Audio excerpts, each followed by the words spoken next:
kabila ng mas pinahigpit na batas laban sa animal cruelty o pagmamalupit sa hayop, marami pa rin pong pasaway na nilalabag ito. Sa Naga City, patay ang 3 pusa matapos buhusan ng kumukulong tubig. May report si Cesar Apolinario. Kalunos-lunos ang sinapit ng mga pusang ito sa Naga City matapos buhusan ng kumukulong tubig.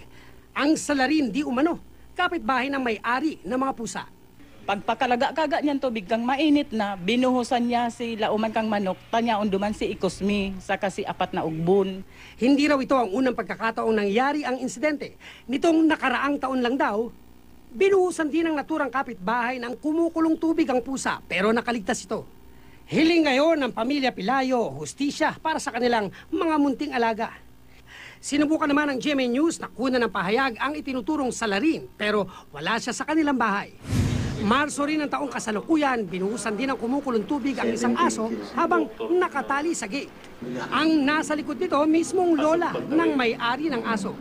Na-confine pa ang aso pero nasawi rin kinalaunan matapos magkakomplikasyon dahil sa tinamong 3rd-degree burns.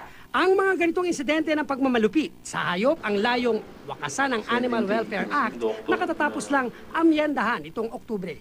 Itinaas din ang parusa sa mga mahuhuling lumalabag dito. Before, ang penalties mababa lang, pero ngayon tinaasan na up to 100,000 na fine, tapos may makukulong siya up to 2 years. Cesar Apolinario, GMA News.